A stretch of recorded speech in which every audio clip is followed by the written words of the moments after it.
ஆச்சி பாதாம் ட்ரிங்க். ஆச்சி பாதாம் ட்ரிங்க் ஒன்னு வாங்கினா ஒன்னு ஃப்ரீ. மக்கள் தொகை அடிப்படையில் தொகுதி மறுசீரமைப்பு நடவடிக்கை இருக்காது என பாஜக மாநில தலைவர் அண்ணாமலை திட்டவட்டமாக தெரிவித்துள்ளார். இதுகுறித்து அவருடன் நமது செய்தியாளர் ஆனந்தன் நடத்திய கலந்துரையாடலை இப்போது பார்க்கலாம். தமிழ்நாடு முதல்வர் தலைமையில் நடைபெற்றுக் கொண்ட கூட்டத்தில் கேரளா முதல்வர் பினராயி விஜயன் பேசுறாரு. இது ஆன்மா சம்பந்தப்பட்ட விவகாரம், இது ரொம்ப கவனமாக கையாளணும், தென் மாநிலங்கள் புறக்கணிக்க கூடாது அப்படின்னு ஒரு வார்த்தையில் மென்ஷன் பண்றாரு. இதை எப்படி பாக்குறீங்க? நாளைக்கு எத்தனை எம்பிக்கள் வந்தாலும், புதிதாக 543க்கு மேலே எத்தனை வந்தாலும், அதிலே 7.17 தமிழ்நாட்டுக்கு இருக்கும், 14.7 யூபிக்கு இருக்குன்னா இன்னைக்கு இருக்கக்கூடிய டேட்டா அது ப்ரோ ரேட்டா. இதைத்தான் திரும்ப திரும்ப சொல்றோம்.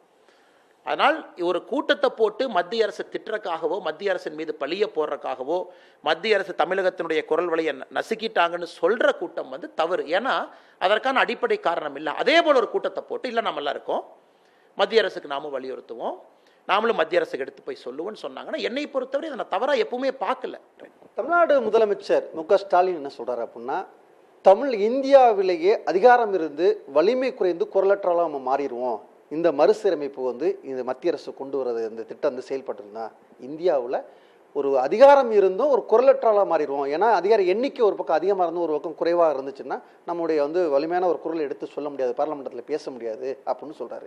அது எப்படி நடக்குங்கன்னா, இன்னைக்கு 543ல் 39 1971 சென்சஸ் படி நம்ம இருக்கோம். இன்னைக்கு நாம திட்டவட்டமாக தெளிவாக பல இடத்துல சொல்றோம், மக்கள் தொகை ஆதாரத்தின் அடிப்படையில் புதிய தொகுதி மறுசீரமைப்பு நடக்காது அப்படின்னு நம்ம சொல்றோம். அப்ப ப்ரோரேட்டா விகிதாச்சாரம்னு ஒரு வார்த்தையை பயன்படுத்துறோம். அப்ப என்ன, மக்கள் தொகை அதிகரித்தாலும் குறைந்திருந்தாலும் அடுத்து எவ்வளவு எம்பிக்கள் வர்றாங்களோ இன்னைக்கு இருக்கிற அதே ப்ரோரேட்டாவை நம்ம கொண்டு போறோம்னு சொன்ன பிறகு எப்படி தமிழகத்துல நம்மளுடைய குரல் வலிமை இலக்கும், எப்படி நமக்கு மதிப்பு மரியாதையும் டெல்லி இல்லாம போகும்? நாங்க மக்கள் தொகைங்கிற வார்த்தையை பயன்படுத்தவில்லை. நான் நார்த்துக்கு ஒரு மாடல், சவுத்துக்கு ஒரு மாடல்னு சொல்லவே இல்லை. புரோரேட்டா சவுத்துக்கு மட்டும், நார்த்துக்கு பாப்புலேஷன் சொல்லவே இல்லை. புரோரேட்டனா இந்தியா முழுவதும் 28 மாநிலம் எல்லாத்துக்கும் ஒரே மாடல் தான், அது புரோரேட்டா. திட்டத்தை நாங்கள் இன்னும் கொண்டு வரவே இல்லை, அதற்கான அறிவிப்பே நாங்கள் கொடுக்கவில்லை. ஒருவேளை கொண்டு வரும் பட்சத்தில் அவர்கள் மீது கருத்துக்களை கேட்டு அது உரிய முடிவு செய்யப்படும் என்று சொல்லியிருக்காங்க. புதிய தலைமுறைக்காக ஒளிப்பதிவாளர் ஐயப்பன், செய்தியாளர் ஆனந்தன். ஆச்சி பாதாம் ட்ரிங்க். ஆச்சி பாதாம் ட்ரிங்க் ஒன்னு வாங்கினா ஒன்னு ஃப்ரீ.